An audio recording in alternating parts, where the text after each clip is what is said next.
while we're recording. So our first vocabulary word is a review of direct variation, which was in our bell work today. That's a linear equation in the form y equals kx. And we learned this in chapter 2. Now there's another way that you can write that equation. If you solve this for k, what would you need to do to both sides? Divide by x. So another way to write that same equation is k equals y divided by x. You can memorize both, or you can memorize one and then always solve for the other letter.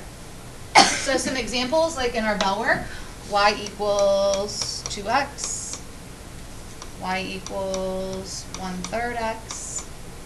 Those are examples of direct variations. You also could have it written y equals x divided by 5, because that's really 1/5 x. So they could put an x in the numerator. Now our inverse variation, this is the new piece of information today, one of them. An inverse variation is kind of the opposite. So instead of k times x, it will be k divided by x.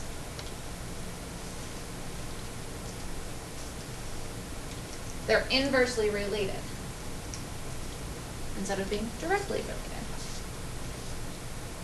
The other way that you could write this equation, if you want to solve this one for k, you would multiply both sides by x. So you would get k equals, you can either have yx or xy, it doesn't matter. Commutative property says you can write it backwards. So an example of this would be y equals 2 divided by x equals 5 divided by x.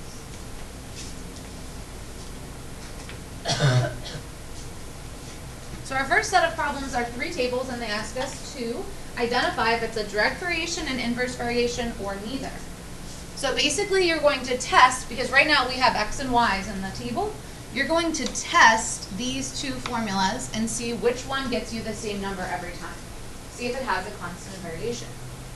Doesn't matter which one you test first, I just usually go direct then inverse because of the way that it's written. So we're going to test each table to see if it's a direct variation, which is k equals y divided by x, or y equals kx. And solve for k. The inverse variation is when k equals y times x. And then there's a chance that these tables represent neither. And you do get a calculator for these, so you can use those. So let's test. And if you get different numbers, it's not going to be that type of variation. You need to get the same constant number every single time for it to match. So let's first test and see if it's a direct variation. So taking our calculator, we're going to divide y by x, not x by y. So 8 divided by 0.2 gets me 40. Some of these you can do in your head. 20 divided by 0.5 gets me 40. 40 divided by 1 gets me 40. And 60 divided by 1.5 is 40. So since all of those are getting the same number, it means that it is that type of variation. This was a direct variation. We actually did these types of problems in chapter 2. We just didn't have the option of inverse at that point. So they ask you, if you wrote a model, you're supposed to write a function to model the relationship. So you found out that k is 40. So you then need to write an equation to model that. Direct variations are y equals kx, plugging 40 in for k, we can get y equals 40x. Make sure you don't think k equals 40 is the model, because you can't plug anything into that. That's just the constant. All right, the next one, we'll test direct variation first, because I'm just reading in order of the directions. So we'll take 40 divided by 0.2, and we get 200. What do I get when I take 16 divided by 0.5? Should get 32. Because these numbers are different, you can stop. You don't have to keep going. If you want, you could, but in case you divided it wrong. But they have to be the same value. So since those don't work, I'm going to cross it out. I'm going to now try to see if the inverse works. The inverse is k equals y times x. So try multiplying all of those numbers together. 4 times 0.2, we get 8. 16 times a half, 8. 8 times 1, 8. 4 times 2, 8. So all of those come out to be the same. Therefore, this is an inverse variation.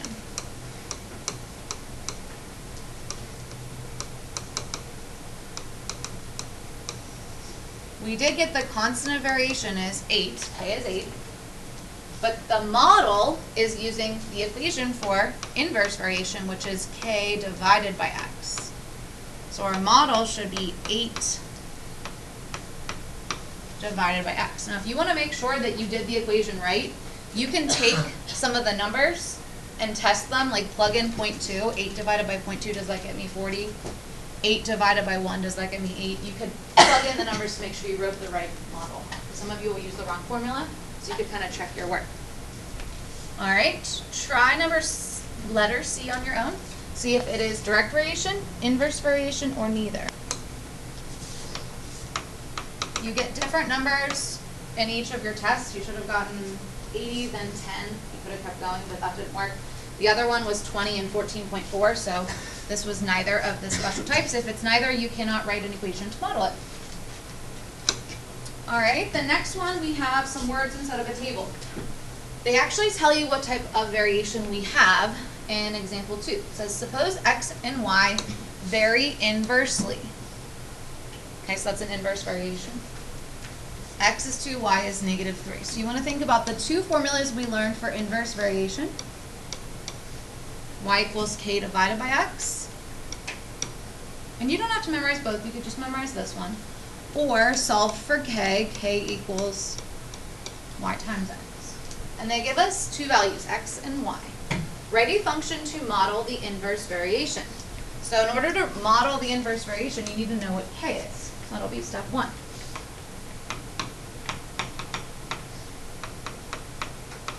It doesn't matter which formula you use. One you just plug in and multiply, the other one you have to solve for. So I would probably use the k equals formula.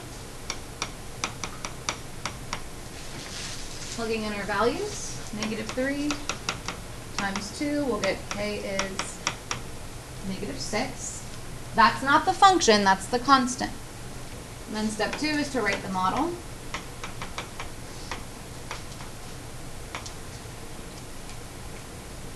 So that would be y equals negative 6 divided by x.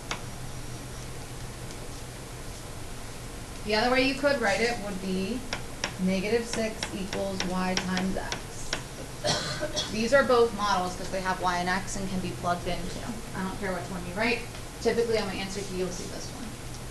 Because in our graphing calculator we like things in y equals, and you'll see y tomorrow. For part B, what is the value of y when x is negative 5? So if you just plug that in and simplify. We have negatives in the top and bottom, so those cancel.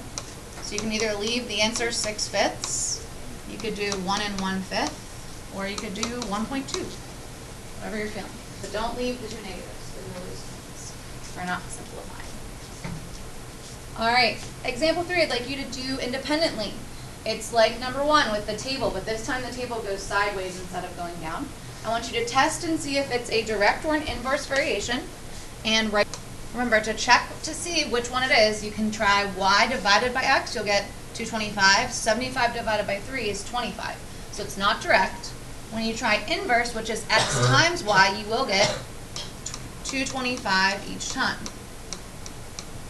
Originally, this one didn't come out, so I changed the numbers. You can see the fonts a little bit. So this was an inverse variation. So the equation you should have is either y equals 225 divided by x, or if you followed the variables that they defined for you, you would have t equals 225 divided by n. I really don't care if you interchange the variables, but just be aware, like on a Keystone, well, you already took Keystone, but in SAT they would have the variables that match for multiple choice with what they gave you. And then from there, how many students do we need to clear the degree in 25 minutes? Sheila? 9 students. Again, number of students is our x variable, so we don't know that. So you're plugging in 25 for y or for t.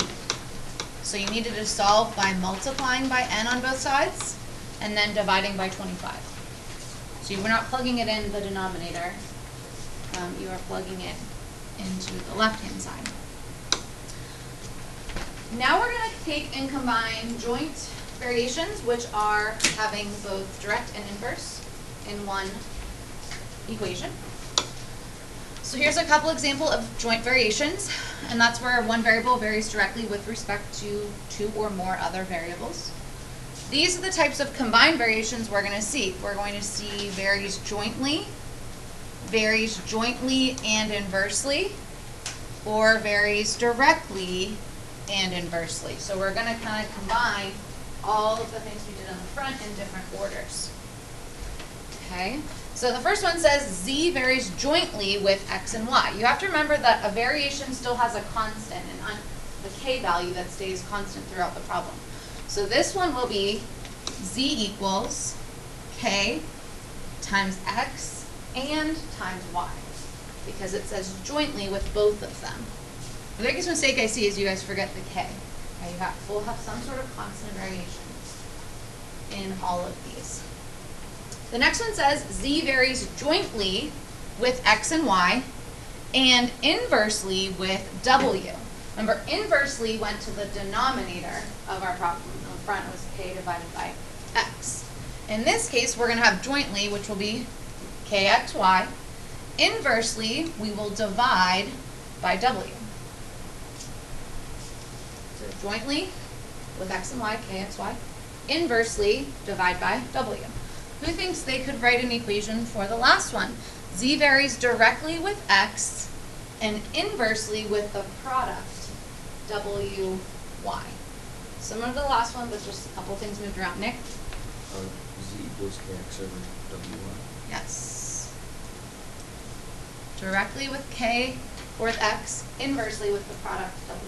Sometimes they'll even get fancy and say like inversely with the square of w. It would be w squared. But it's basically taking a sentence, turning it into an equation, and then it's a lot of substitution and solving for different letters. But you do need to understand that inversely will always go in our denominator. So for example 4, they want us to find the constant of variation for each problem, then write an equation that can be used to solve for the missing value. So let's start out with our sentence. Z varies jointly with x and y.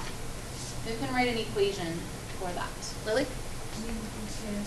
Good. Z equals k times x times y, or kxy. Understood once we finish. Then they give us some information. When x equals 3, y equals 5, and z equals 120. We're going to plug those numbers in. So 120 goes in on the left. K we don't know. X is 3. Y is 5. We're going to solve out for k to find out what is the constant of variation. How do I solve this for k? Using inverse operations.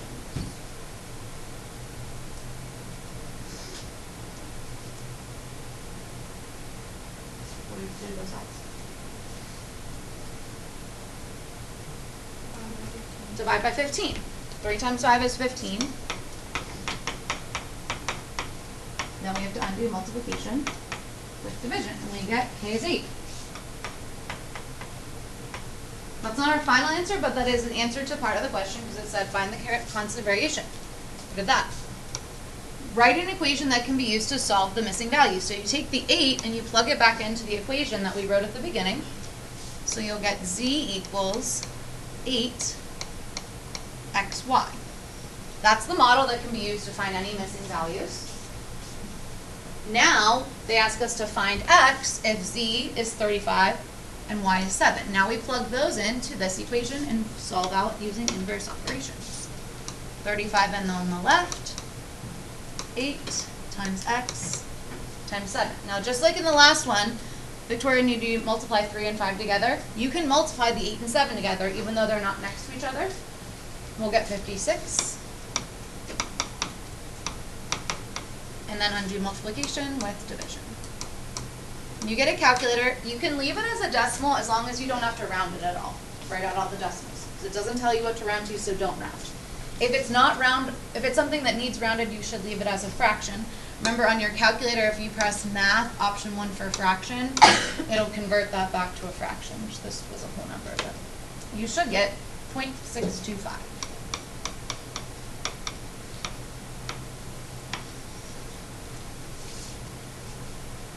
Okay, example B. If y varies inversely with the square of x, who thinks they could write an equation for that? Y varies inversely with the square of x. Sheila? Good. Inversely means dividing. You do need your constant variation k. So inversely divide by the square of x, which is x squared. This one didn't have as many variables in it because it didn't say jointly. Plug in some values. So take the 3 and the 7/15, plug those in appropriately. 7/15 on the left, 3 on the right. Don't forget to square. So 3 squared is 9. Just to save myself a little space, I'm going to write that here. How do I solve for k? Lily? Good, undo division. K divided by 9, the inverse is to multiply. Now when you multiply by 9 on the left, it is 9 over 1 technically. And so we should get 63 divided by 15, 4.2. Again, that's fine to write out as a decimal because it terminates, doesn't need any rounding. Plug that 4.2 back in to get a model. That's part of our answer. The equation is then 4.2 divided by x squared. And they want us to use that model to find the y value if x is 5. So we'll plug 5 in.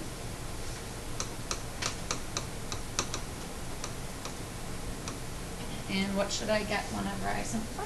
Michael? Point what? 8.4? Unless I mathed wrong.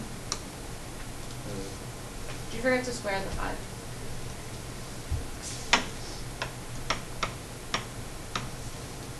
Or 160. You can actually type 5 squared in your calculator. I don't know the square before it divides, but I just did 10 divided by 25.